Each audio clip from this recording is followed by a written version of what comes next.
to another episode of Turn Left. I am your host, Indiana's own Dana Black, coming to you live, yes, live from Black Pearl Studios, where we talk about Indiana politics from the left side of things.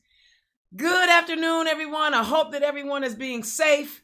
I know that schools are opening back up again, and I know that on the first day in several counties and several school districts, we had cases. That makes me nervous for everyone involved. I am more petrified, I think, than some of our educators, but I'm scared because I know that our educators have been working for a long time to just get a decent, livable wage and have all the supplies that they need and to be able to do their regular job with the support they've been asking for. We had Red for Ed last November. Well, you know, the Republicans, they just ignored the request. Governor Holcomb wasn't even here. And now we're asking them to literally go into a danger zone. So we ignored them, didn't want to give them any help. And now we're saying, you know, we want one more thing for you. Are you willing to risk your life? But they're not telling you that. They're not saying that. They're not, you know, we need to open up the schools because if we open up the schools, then parents can go back to work. And if we go back to work, that means we can open up the economy. Trust, know, and believe is all about the economy. Because we know kids can learn online. We know kids don't have to go to school to actually learn. Now, granted, there's the social aspect of it, and there's some developmental things that we always are concerned about. But dog, we're in the middle of a pandemic. How's it going to feel for that child to lose a parent or a grandparent because they were at school with, I don't care if you're in a rural county where the class size, the school is a total of 250 students, or in a school like North Central Ben Davis, one of our larger schools where there's 4,000 and 5,000 students. Yeah. So I'm sending positive energy out to all the educators, all the students, all the faculty, all the staff, the bus drivers, the cafeteria worker, the janitorial and custodial teams, the maintenance teams, everybody that is associated with educating our kids at every level. I'm sending you positive energy, positive love, wear your mask. And I hope and pray that you guys make it through the semester without any real issues. But you know, our governor, gotta love him, right? This guy, you know, gives a press conference talking about how our COVID numbers are on the rise and that we should not gather in large groups. But he still insists that creating and expanding absentee ballot, no excuse absentee balloting is somehow wrong and we shouldn't do it. I'm going to need him to stop talking out of both sides of his neck. I'm going to need him to stop. You can't tell us not to congregate. Now, see, I'm going to say this one more time so people understand. Most of the volunteers that work the polling places are usually our seniors because they're retired. They have a little bit more time on their hands. But they're also the highest group at risk of having real damage happen to them if they catch this virus. So they're not volunteering at the same rate. I don't blame them. I ain't mad at them for saying, you know what, I want to help. I really want to be down with this in 2020, but I really want to be around for 2021 too. Sure. So that means there's going to be less volunteers. There's going to be less volunteers to staff our polling locations. You know what that means? That means there will be less polling locations. So with less polling locations, what is going to happen then? That means there's going to be longer lines, a lot of people, a lot of delay, and essentially we're creating super spreaders on November 3rd, because I'm not convinced we're going to have this thing under control by then, right? Super spreaders, events at almost, you know, any polling place in any one of our 92 counties. That's unacceptable. To ask citizens, and I'm going to keep saying this until y'all get tired of me saying it. I think it's unacceptable that our governor, the leadership of our state, is so comfortable with us risking our lives to do our civic duty. Yeah. They were willing to risk our lives to open up the economy. Now they're really willing for us to make the choice of having to risk our lives to go to the polls. Or they don't want you to go, which is probably what they really don't want. But if you can, and I've been told, make sure that if you request an absentee ballot, you tell the truth, because you have to sign an affidavit. We don't want anybody getting in trouble, but you do not know if you're going to have the virus and are going to be quarantined on the day of the election. Make the request anyway. Make the request, and make our Secretary of State, Connie Lawson, tell us why protecting yourself from a global pandemic is not a good excuse. Make them tell you. Make them tell you. All right? Get that documented, get that piece of paper, and let's shame the hell out of them, because they would rather see us get sick and die and risk our family members to prevent us from voting or allowing us to cast our vote. This is serious business, y'all. 2020 is too important for us to stay home. It is too important, because the orange buffoon. Did y'all actually watch the Axios interview? Yeah. I thought I was watching SNL for a minute. Right. Remember, y'all, millions of people voted for this clown. Millions. So we got to get him out. But more importantly, we also need to get Dr. Woody elected as governor of the state of Indiana, a doctor that understands the importance of being safe during this global pandemic. All right, just a couple announcements, and then we're going to get to our guest. Tomorrow night, I'm helping one of my favorite candidates.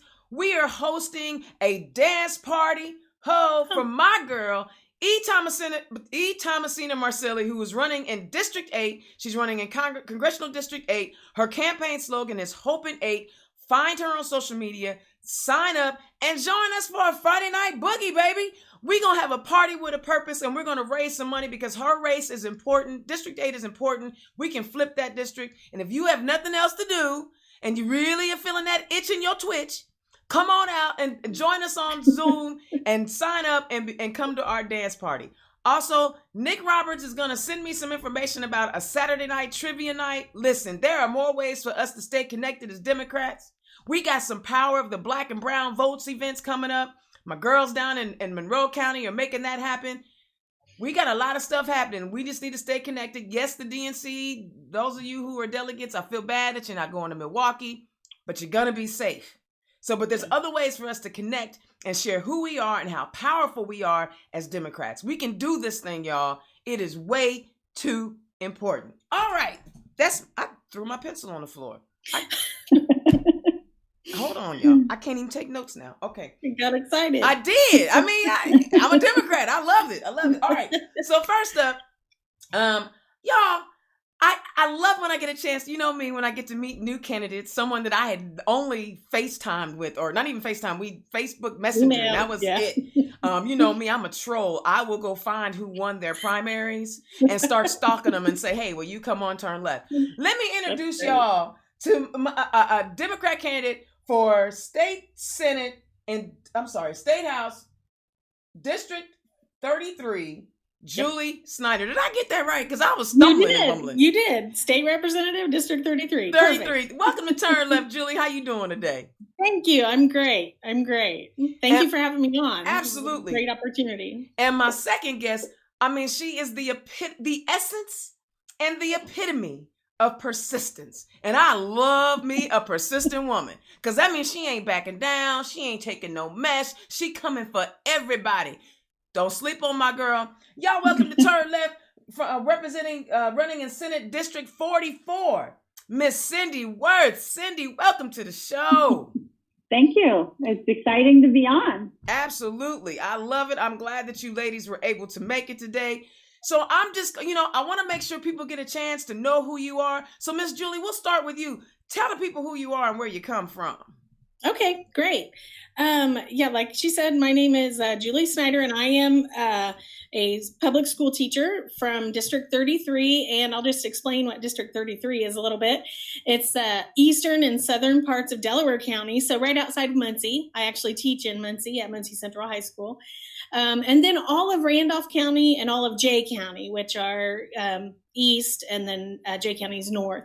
So it's a very rural area. I am like I said, a public school teacher for over 22 years. I teach government, AP government, so a little bit of dual credit government. So I pretty much teach government all day, which is amazing.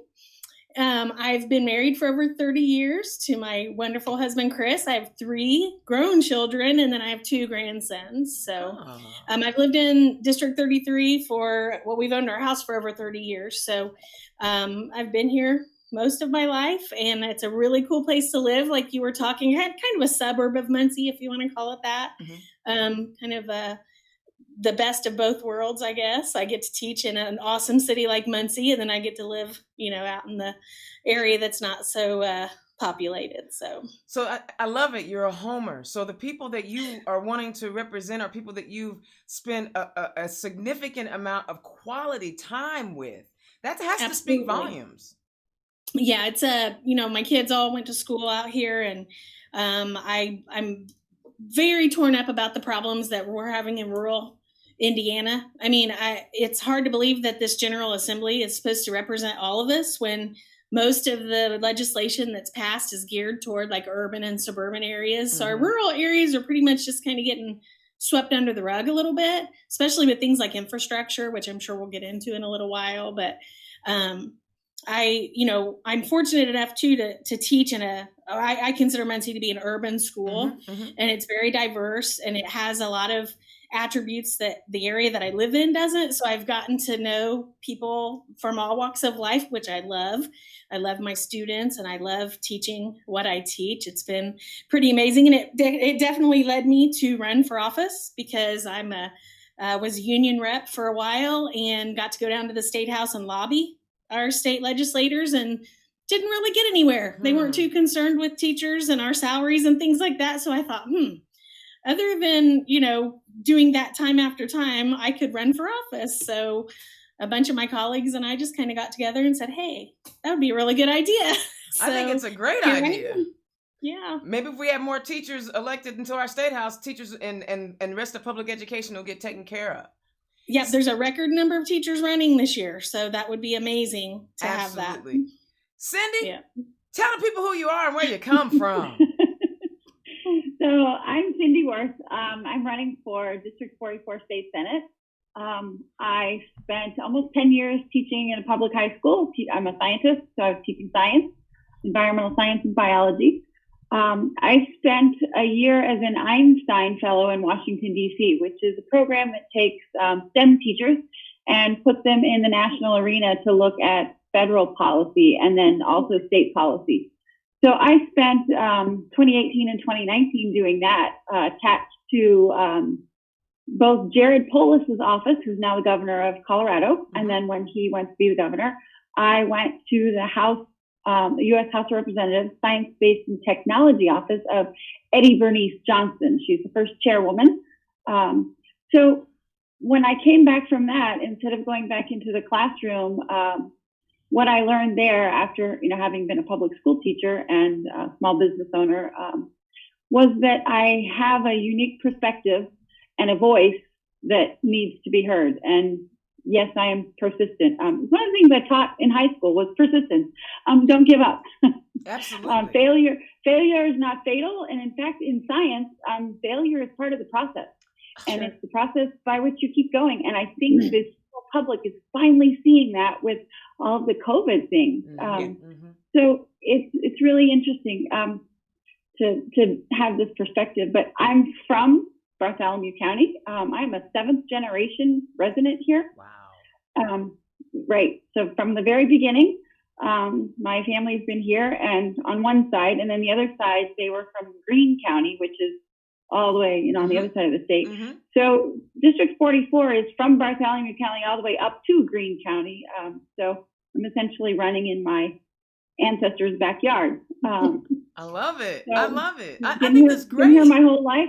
Went to University of Evansville. Did a graduate work at IU, and I'm now doing graduate work at Ball State. So I'm great at everything. You're killing the game, girl. Listen, are you planning on running for governor soon? Is that what I'm hearing? Hey. Well, I'd like to see Dr. Woody in there. Absolutely. I'd really like to see him in there and get someone who understands science and understands how this whole thing works and how to protect people. Because as a teacher who is not going back to the classroom this year, in one way, I'm thankful And in another way, my heart is absolutely broken for people who are making this decision to either go back to the classroom and take a risk, or I have several friends who have just said, no, I have grandkids, I'm over 50, it's not worth it to me. And it's breaking my heart, but I'm going to retire. And so I think that's just, it's a choice that we shouldn't have to make. It's a false choice. Right. It's one that's being pushed by people who don't have to make those choices. And that's not right. That's not right. Julie, you said you were actually going back in the classroom tomorrow. How do you feel? Yeah. How do you feel? Tomorrow's our first teacher work day, and then the students come back on Tuesday.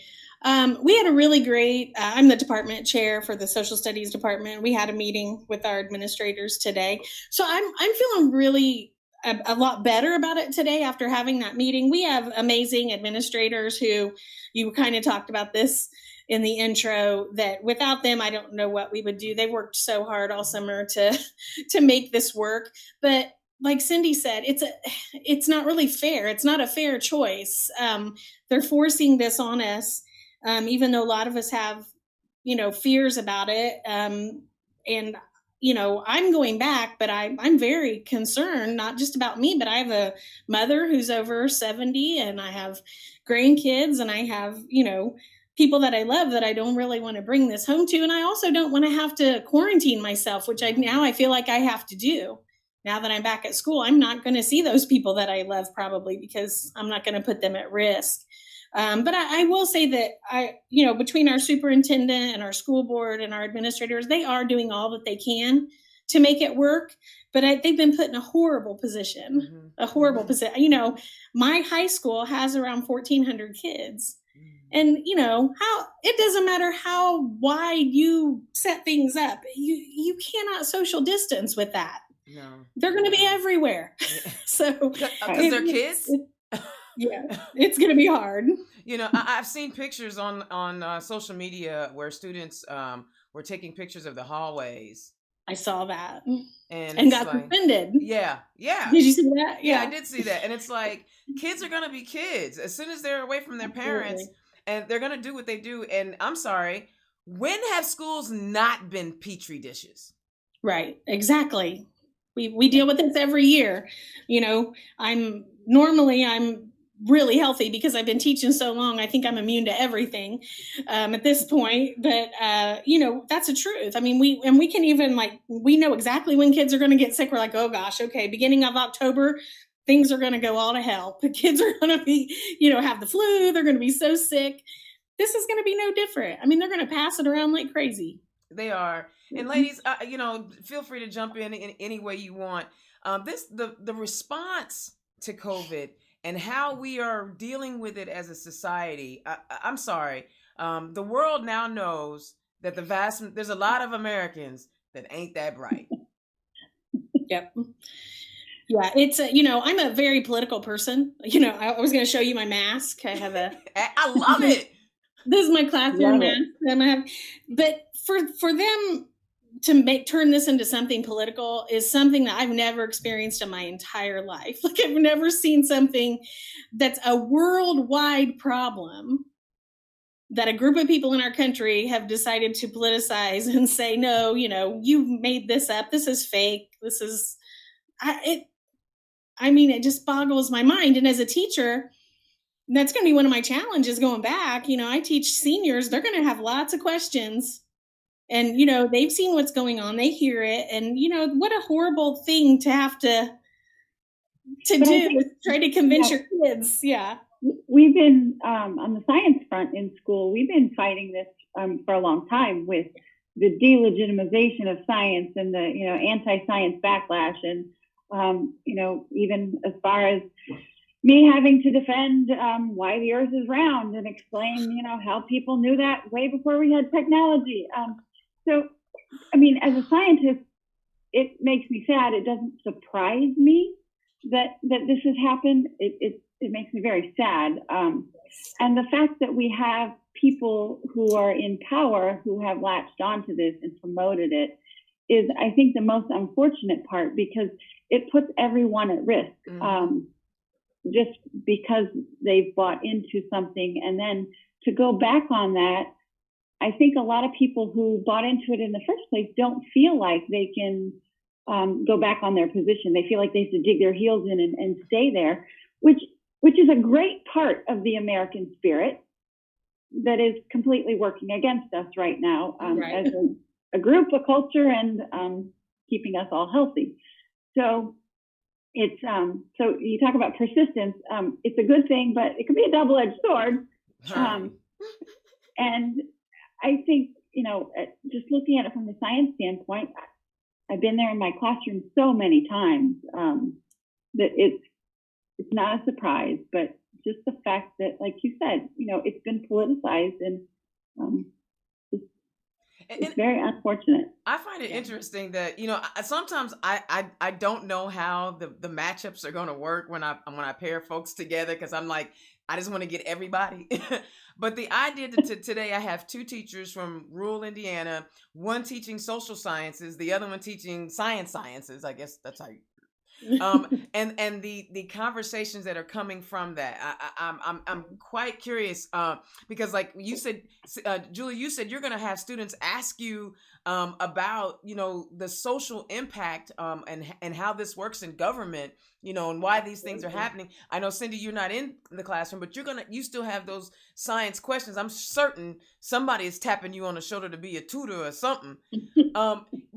And to have the two of you on the show at the same time is like interesting, because you're taking the same subject and having very two different explanations of what you anticipate when schools open up. I think that's fascinating. I'm sorry, that was a nerd moment. That's okay. No, I think so too. And I love hearing her take on it, because obviously I'm coming from more of a political standpoint, but her perspective is very interesting. You have had those kind of challenges in the past.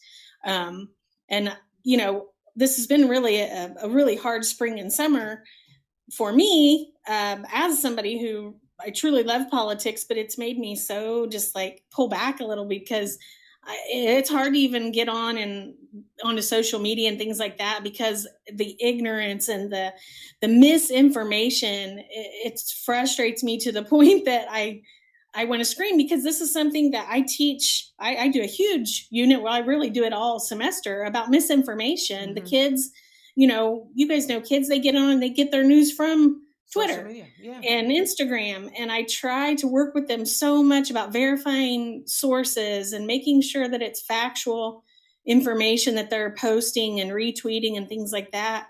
But then when they see adults do it, what kind of example are we for these kids that I work so hard to try to get them to not do? And then they see our illustrious leader doing it, and they see all these other adults who are not sharing factual information. So it's just been frustrating for me. And my class is based on current events. So yeah, I'm sure the first few weeks, that's all they want to talk about. So yeah. Well, and you know what? Both of you also come from rural Indiana. I have gone to county summits, and every time I go visit a county summit, I try to get into the rural breakout session, because I'm not a rural person. I live in Indianapolis, so I don't always know what's going on. So I always want to know what's going on. Sure. But a lot of the issues that I hear are issues that could be addressed in our state house, and I find myself always asking the moderators or the panelists at these rural discussions, are y'all talking to your state representatives and state senators about these issues, and what are they telling you? And they're not satisfied, but yet they continue to vote these folks in. Can y'all talk about what's going on in rural Indiana and what we have to do as a party to reach out to our rural neighbors and say, hey, listen, this is a better place for you. This is a place where we can help your community. Okay. So I think, I know with rural broadband, so the other thing I didn't say was I have a master's in anthropology, so I'm a biological scientist and a social scientist, so I kind of blur those lines a lot. We got really some relics walking around the earth right now you can excavate. Yeah. So when you look at the rural broadband, because when you look at utilities and you're looking at gas and electric and all those environmental issues, you kind of got to roll that broadband into it, because it's an essential utility. And people don't realize that it has been classified, as electricity as an essential utility. So when you look at that and you see, oh, well, we have these rural broadband grants and all of these great things, what I've been finding out is that, yes, our representatives are fighting for those for their counties and their areas, but they're also voting to uphold legislation that puts in little clauses and things where big companies can come in and block those grants from being used. And then we can't go that last 5 miles or that last 10 miles or even that first mile when you get into some rural areas. So if a company, a big company, I won't mention them, can say, oh, well, we serve that area, the ones that run your cell phones. And so if they can come in and say, well, we serve that area, there's some language in some of our legislation that prohibits some of these grants from being implemented because of these big companies. And so we keep voting for people who are in those big companies' pockets and uphold that kind of legislation. And those are some of the things that people don't know that needs to change. And there's some great organizations out there. Citizens Action Coalition is one of them that put a ton of work into trying to make some of these things known. And it's very difficult to kind of get that word out. Again, you've got the delegitimization of science starting after the election. Well, it started before, but it really hit the ground after 2016. And that's actually what led me in 2017 to apply for that fellowship to go find out what was going on. And that's why I left the classroom and went to find out what was going on. So the more I find out, the more I think, we've been voting, and all of us on both sides, because it's not just one party, but we've all been voting against our own interests. And we all need to take a step back and look at what's really going on and do our homework, because I was guilty of it too. I didn't always do all my homework. We learned. I mean, I remember when I ran, I was, an angry lesbian when I ran because of RFRA. But once you start opening up Pandora's box of what you would be responsible for and learning about all the issues in the state, I became an angry Hoosier. Sure. Yeah. Well, like Cindy was talking about, we also have a supermajority that's been voting down utility regulations. And that's what's going to help us get broadband to everyone, is it has to be regulated like a utility. You can't have a company say, no, it's not worth it for us to expand into that area. Well, what if the electric company said that? Right. And that means the government will have to regulate a little bit. Well, this supermajority has just been slashing regulations. And so, that's not good for anyone, but especially rural areas, which, like I was saying earlier, they're the last ones on the minds when they're passing these kinds of pieces of legislation. And some other things as far as rural areas, I'm all about education, of course, as a teacher, but also something that's just killing our rural areas is lack of economic development.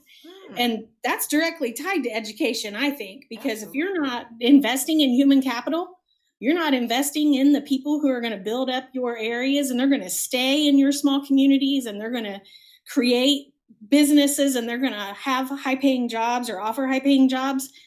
We're killing ourselves. These small or communities in my district, they're just dying away. There's nothing there. And I definitely think education is the basis of that. But then that kind of leads into other things, job training, trying to make sure our kids are educated in the way we need them educated in the 21st century. Yes. Okay, for those kind of jobs.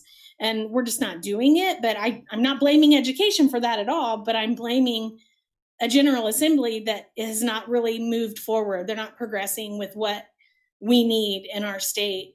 And that's across the board, whether it's education or economic development, infrastructure. It's a supermajority that just is stagnant, I think, right now. They're not moving forward. And for the education part, when you look at how the funding formula was retooled and it took all of that money away from our public schools, then there's no funding for those career development pieces. There's no funding for the job, training for the 21st century. So we're losing a lot of that from like you said, the supermajority of this General Assembly. And until we bust through that and really get out and make that widely known, I think it'll just continue. And our public schools just get weaker and weaker and weaker as it goes on. When you combine that fact with our lack of funding our public schools, with our low minimum wage, that people can't make a living, a decent living on one job for themselves. I mean, the kids that I had as seniors who are now working 2 and 3 jobs just to be able to share an apartment with 3 other people, this is crazy. I've met with several of them, and when we go to have dinner, it just breaks my heart because these kids worked really hard. Out of 5 of them, I think 3 of them had to drop out of school because after the first 2 years, they just couldn't keep going. Yeah, right. And so really, it has this ripple effect that's just really crippling Indiana. And it sounds like it's just rhetoric. Like you listen to the other side talk about, bringing businesses in and growing the economy. But what I'm hearing from both of you is that it's just rhetoric. They're telling you they want to do these things, but they're limiting growth by signing on to legislation that benefits the big boys, B, defunding public education and not taking care of our teachers so that they are molding the job creators and the entrepreneurs of the future. It sounds like rhetoric. Talk to us about what we need to be saying, right, to our rural communities when we're out connecting and making those phone calls. What do we need to be saying? Well, for me, some of the events that I've gone to in places like Randolph County and Jay County, I try to talk to them about the things that are directly impacting them. Both of the counties, those rural counties, have huge environmental projects going on right now. They both have wind farms that have gone up in the past few years. And Randolph County, they're now considering solar fields, like big solar panels in their fields, which is great. And yes, clap because it's good for the environment. But what people don't look at is these big companies come in, they don't hire locally. Okay, they don't hire locally to do it. The impact is not local, which means we're not saving on our energy bill here. They sell the energy to Iowa. And so the only people making money off those solar fields are the farmers who lease the land to, and I love the impact that it's having on the environment, but you also have to consider the area you're going into. We talked about economic development. How is that building the economic development in your community if you're not hiring locally, you're not helping like the local labor unions by hiring from them? So I do think we need to do better when it comes to local authority on land use planning. Like that's something that we need to make sure we address and say that these companies can't just come in and get this huge tax abatement and then leave after 5 years and take everything with them. We need them to come and invest in our communities and stay. And that's the kind of legislation I'm interested in. And that's what I've been trying to talk about when I go out and talk to people. That's powerful. Cinde, what are you saying to people? Yeah. I would totally agree with all of those. And I wasn't aware that those, so thank you for informing me that those are projects that aren't actually staying all the way in Indiana, because I wasn't aware of that. Yeah. I think there's a lot going on with certain business and business deals, after we lost the power of our unions. And I think that is something that rural people understand, that we do need to get back. Most people in the rural area were somehow connected to unions. And I think I think when we were presented with that option to become a right to work state, I'm not sure it was completely honestly presented to the general public. No. Now, again, I think it's that, people voted for it, and now they're realizing, that's really connected. So I think a little bit of education in that. But I also think looking toward other industries, and I'll bring up the M or the P word. So when we look at medicinal marijuana, bring it up, and those things, I am a huge proponent of that, because in rural areas, it not only helps healthcare, but it also helps rural people who will have access to be able to produce those, process that. The tax revenue is huge for rural areas. It could really help. So I think, all the way around, it is an immense win. When I was in Washington, D.C., I happened to, when I was on the Hill, meet a man who had a degenerative condition, and he was a chemist. So he couldn't be a chemist any longer because of his condition. And he had been told to look at medicinal marijuana. So he did. And he reinvented how they could distill it out and make edibles for people that were reliable and consistent. And so when you look at like the technology and things, and this wouldn't be done in urban areas, this would be done in the rural areas. Right. It's amazing that, we have not, as Indiana, embraced this and said, we can really help everybody. People with chronic conditions, people with seizure disorders, those are proven areas, and to hold back on that for whatever reason, I think is a huge disservice to all of our population. Well, to speak on that, I think we're losing revenue. We are losing opportunities because when all of the surrounding states around us, Michigan, Illinois, Kentucky, and Ohio, are all legal at some level, we are losing revenue. People are you're not gonna stop people from smoking weed. They're gonna smoke, whether it's medicinal or recreational. They're gonna get it and they're gonna smoke it. But they're taking their money to one of the other states. And we are, the rhetoric of we want to grow Indiana's economy, but it seems like we're doing everything to not grow the economy. Yeah, that's what I was going to say. Like, if you think about the Republican platform, building business, rural America, less government restriction and involvement, like it doesn't make sense when it comes to legalizing marijuana. Like, if you go by their platform, they should be all for it. And so it's kind of confusing when it comes to that. You were talking about healthcare earlier, and I wanted to bring that up a little bit in our rural areas. You were talking about how people don't have access to healthcare. One of the hospitals, or the only hospital in Jay County, pretty much last month, they got rid of their maternity ward. So now anyone who wants to have a baby in Jay County has to go all the way to Fort Wayne or Muncie, which we're talking like 40, 50 miles to have a baby. In 2020, how awful is that people do not have adequate access to healthcare? It just amazes me in this day and age that we have things like that going on, and there's no reason for it.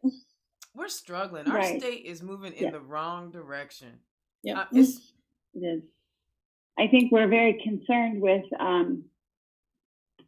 being able to make decisions for other people instead of having other people empowered to make their own decisions. And I think it's coming back to bite them with the mask issue, which is kind of funny. But again, when you make decisions for people, that's not empowering people. And when I was out of Indiana and back and forth to Washington, D.C. for a while, it was so exhilarating to be in a city that was empowered and trusted to make their own decisions. And it was the conversations I had even with, my grocery store clerk, where I would frequent, were completely different than I have in Indiana. And it's that whole issue of, are we empowered or are we not empowered? And might I add, it is a Black woman that is running DC. I just want to throw that out. Know. I just want to sprinkle that out there.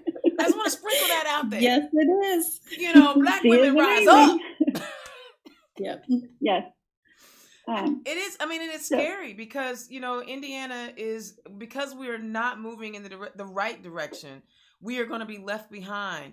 And we will continue to be that flyover state. And it's going to be hard for us to maintain what little bit we do have if we do not change the direction of our state house and lead. We see Governor Holcomb is not leading us. Mike Pence is leading us from DC. Anytime you can come up with a mask order and make it a mandate, Pence flies in, flies out. Oh, wait. I didn't mean it. I was just making a strong suggestion. Yeah. It's time for people to understand that we need representatives who are not going to be beholden to special interests, who are not going to be beholden to these huge super PACs. We need representatives who are going to be beholden to the people. And it's time for us to demand that. Like, I don't understand why people don't demand that. Why would you not want someone who's there and they're making decisions based on what's best for your area? But once again, that's my government teacher coming out. Like, one of our big conversations we have is efficacy. We have a lack of that these days. People do not feel like they can make a difference. I hear that from kids all the time. Why should I vote? It's not going to make a difference. And, that's terrible that, we're going through that in our country where, in our primary, we have a 20% turnout. It's just sad. And I hope that changes, and I work every day to change the minds of people about that. But it's time for people to stand up and demand that from our leaders, because I think we deserve it. Absolutely. And having a government teacher in government might actually educate the people that are elected. Yes, I believe that. Yes. And I think you look at how many teachers have said, wait a minute, no, I'm going to run for office. Yes. I mean, when you get teachers who want to run for office, you pissed off a block. You pissed off a whole bunch of people. You really did. Yeah. So it's been really interesting. Oh, well, and the same thing can be said about scientists. Yes. When you get a scientist who wants to like come out of the field because, okay, so I'm like wearing this nice little sweater and shirt and everything, but I'm more comfortable in a wetsuit and and wet hair and looking all messy and holding a dead fish or something. When you get me willing to put on like fancy clothes and I rode my bike in DC the whole time, but and like show up dressed up like for a whole year, it means something is really wrong. Yes. And I think people are starting to see that. The conversations I've had with people in this area are that they do kind of feel sold out to big business now. Yes. But again, I think you're right, Julie, about people don't always feel like they can do anything. So. And I think the other thing is that we're not they're not hearing solutions being offered up. And right. Just in our conversation, you guys have already talked about solutions. You've introduced some ideas of things that you want to work on. Now, we understand that, governing is give and take. I know that there are a lot of people on both sides of the aisle that hate the word compromise. But that's what our democracy is built on. I mean, if you don't understand that, then you just sit down and talk to Julie so she can explain it to you. But talk about what it means to be able to offer solutions and work with people who you fundamentally, philosophically disagree with, and your goals in accomplishing some of the things you want to set to do. I like to think I'm pretty good at that already. Just the nature of my job. I have to be the neutral person, and I try to bring the kids together because we always have two sides of the class. In fact, I have a political spectrum in my classroom, or red and blue, and they can sit on either side when we talk about issues. And so I like to think I'm pretty good at that. And once again, I want to reiterate to the people that I'm going to represent, I'm not going to be beholden even to my party. I'm beholden to the people of District 33. That's who I'm going to worry about. I'm not going to vote along party lines. I'm not going to vote just because somebody, says they're going to give me $2,000 or something. Like, that's ridiculous. And I hate that about politics. That's why in this race, I've been very much a grassroots candidate. Like, I'm not going after big PAC money and things like that. I don't think I should raise thousands and thousands of dollars when we have people who need that money. So I definitely think that reaching across the aisle, compromise, being able to bring people together, that's going to be foremost important with me when I get to the State House. And I'm not going to compromise on my district's needs. Like, I'm not going to forego that and say, oh, well, okay, if you don't want that, I'm not going to fight for it. I'm going to fight for it. Right. So. Right. Cinde, how are you going to Yeah, work across the aisle? I think teachers are some of the best at collaboration and mediation and compromise. I mean, in the classroom you have to be, or you don't get anything done. The other thing is so I taught project-based learning, and so project-based learning is a little different than just traditional textbook learning. So we, as a part of that, we taught collaboration. So when I got to Washington, D.C. in the House of Representatives offices, they were like, well, we kind of have to go to the other side because I was first in the minority, right? And I wrote a couple bills, one of which did pass the House floor, so that was kind of cool. Yes, so that was fun. But it was in the minority, so I had to go to people on the other side of the aisle and contact those officers and say, hey, here's why this would really be beneficial to both of us. Here's why. And I think seeing that up close and personal and realizing that, that really truly is the only way any of this works. And that when you dig in your heels and just, draw those lines of absolute, it doesn't really benefit anyone in the end. And I think people are starting to see that. And I get that, people don't want to fall down party lines. I get that. But typically what happens, you're going to end up on the right side of that piece of legislation anyway, because your value system kind of dictates, how you feel about it. I remember I had a conversation with Terry Austin, and there was a bill that the Democrats were all lined up on one side, and Terry wasn't quite sure, but she got more information, and she explained why she wasn't all the way there. Dave Niezgowski has done the same thing, which I am a big fan of his.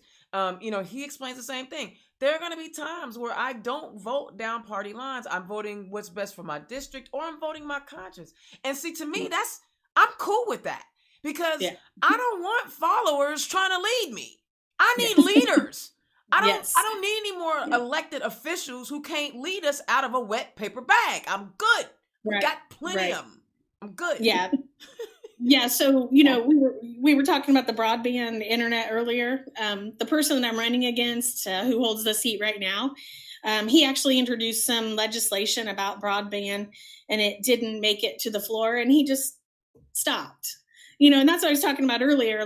If this is something that my district needs desperately, I'm not going to stop. I'm going to fight and fight and fight and bring it to those people who may not think it's important because they don't live in a rural area, and just show them how important it is. And you know what? With what's been happening with schools, I don't know how anyone could say high-speed broadband internet is not important. I mean, how are we going to teach our kids virtually if they can't access it? And I know that was a huge problem in the spring, and I think it's going to be a huge problem in the fall again. And nobody's even talking about it. Nobody's talking about it right now. Everybody is talking about how do we get the kids back into school safely, but they're not talking about, well, what if we can't? What's plan B? Right. Yeah, we're going to have the same problem we had in the spring. We're going to have some kids who have no access or very little access. Or teachers that don't have access. Or teachers, yes. It's going to be a problem.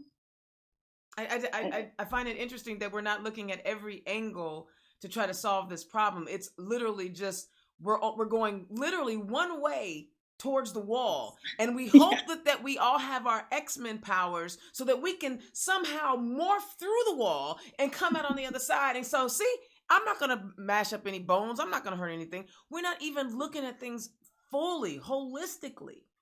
Well, because I don't know if you saw President Trump's press conference today, but it's because of the rhetoric that they want to create, and the line they want followed is that kids can't spread this. So why do we care if the kids go back to school? And it's just false. It's a lie. I think it's sweet that you're saying false. Yeah, it's crazy. It's a lie. Cinde, it's a lie. It is a lie. Yes. When you're in the classroom and you have kids looking at you saying, how is this legal? How can they do this? Can they do this? And you're looking at them going, well, yeah, it's not legal. I don't know how they're doing it. That's what led me to go looking for how can I do something else? Mm-hmm. And eventually led me to this because of that very thing. And when I think about kids now having to, I mean, I've had former students contact me and say, I don't want to go to school. What should I do? What do you say? Not just, it's not just teachers. Absolutely. And I've had parents of students contact me and they're like, what do you think? You're a biologist. What do you think? And it's really difficult. I think our administrators are doing the best they can with the decisions that are being put in their hands, like we said before, but it's just one of those things where we need to be honest about what's happening, and what's coming down from the national level is not true, and people don't. And no one's calling them out on it. Not really. So we spend a lot of time, ladies, talking about how this pandemic really is impacting education, healthcare, high-speed internet, things like that. I want to make sure that I give you guys enough time. If there's anything else within your platform, the things that you're discussing that are specific to your district that you want to bring awareness to. Gosh, I think we hit most of my main things. Just the idea that my constituency, a lot of them live in rural areas, and so their interests or their top issues may not be the same as people who are living in more urban areas like Indianapolis or even Muncie. Mm-hmm. But we still need to give those issues the same consideration, and that's what I think has been so frustrating for people. And I know for us in the education field, it's been the same way. I just feel like our concerns haven't been met. The things that the General Assembly thinks is important are not really that important to us. For example, standardized testing. If you ask teachers, most of us do not care a bit about we don't think that helps children. We don't think it's important to our day. But yet the General Assembly spends a whole lot of money and a whole lot of time on that. And so that's why we need more educators in the State House, because we're having decisions being made about schools without much input from educators at all. And there's no sad. Educators on his education board. No. And now after Dr. McCormick's gone, we're going to have an appointed position, which is, I think it'll get worse, because then we really won't have an advocate for us, especially public instruction, and that's pretty disheartening. We're going to elect Dr. Woody Meyer, so he'll be the one picking. That would be awesome. It would be awesome. Yeah, I agree. I think when we look at the General Assembly, we're seeing decisions being made that are doing things to teachers and to students and not for them, and not really looking at their best interests. And that's one thing that I really believe strongly in. The other one that we kind of touched on but didn't really get too far into is when you look at environmental implications, such as like air quality and things, and you marry that to what's happening with COVID, which is a respiratory disease, you have the perfect storm of Indiana being so far behind, ranking 43rd to 47th, depending on where you look, in air quality. And then we have a pandemic coming through with respiratory implications. And we're actually not doing anything on either end of that to help. And I think it's something that we need to remember, that like an organism or an ecosystem, everything that we do touches something else, and it's all interconnected. And so you can't really consider things in isolation. You have to consider things as a whole. And I think, I tend to think that way because I'm a biologist and I'm an ecologist. But I think we forget, and when we put people in the General Assembly, they may have one area they focus on, or one area, and they're doing other things. But a lot of things are done in isolation. And so we do the standardized testing with kids, and we forget about the mental health implications of that standardized testing that they're enduring from kindergarten through the time they graduate. Oh, and by the time I get them when they're freshmen and seniors, the stress, man. It really is. I would. The COVID is also bringing a lot of attention to social injustices too, because, for example, my school district, I said, is pretty urban. And so a lot of our kids have no family doctor. They have no, no one at home to take them to a doctor to get them tested. So the adage of our government just say, oh, if you want to go get a test, then you can get a test. But they don't, our school's not providing it or anything. And so to think that our kids are going to do that is, no, they're going to come to school, whether they're sick or not, because they don't have anywhere else to go. Exactly. And that's very unfair and unjust. And I think it's highlighted the fact that our schools do so much of our social welfare system. Yes. And it's uncompensated, and it's a lot of it is with very little training. We have people who are trained in that, who are not in our school corporations, or at least not enough of them to do what's actually being done. And I think COVID has really made that, created an awareness around that didn't exist before. And it was something when I went into the classroom, I didn't really have any idea it was that big of a part of the job. Yeah. Ladies, I'm telling you, this was a stimulating conversation. This was great. I need more teachers to run for office so that you can stimulate my brain. You can bring it from the science side and you can bring it from the social studies side. Please continue to run for office. Miss Julie, tell the people where they can find you so they can donate to your campaign and volunteer. Great. You can find out more information about my campaign at juliesnider33.com. You can also find me on Facebook at juliesnider33 and Twitter, juliesnider33. Okay. Check it out. All right. Cinde, where can the people find you? So I am at Cinde4Indiana.com, and you can spell it CINDE or CINDY. Thank you to my wonderful family for doing that. Oh, you got some techies in your family. That's what's up. Well, I was named in the 60s, right? So I had a birthday yesterday. So Happy birthday! You will find me tomorrow night before Thomasina's dance party. I have a toast or roast on Facebook, through Facebook. So you can find me at Cinde4Indiana. So if you want to log in and roast me for my birthday, you are welcome to do that. So I'm just going to come for the entertainment. I ain't even got nothing to roast. And if you liked anything that these ladies are talking about, I'm going to tell you something. We can't go out knocking doors. We know we want to do grassroots. We would much rather do it that way. We can't, it just isn't happening. We're not being able to host events. We're not able to do the normal things that we can do. But if there is anything that has struck you today about what these two candidates have to say, their donate link is right there in the comments, in the title, giving you their name. You can just click on the link and go straight to their donate page. You ain't have to search them out. It's right there. Because I tell you what, they're gonna still need to send out mailers. And that costs a lot of money. I know I did one mailing and that was $14,000 for our house district. So it's not cheap. And listen, we need to do the mailers because we need to make sure the post office is in shape. Yeah. Because apparently...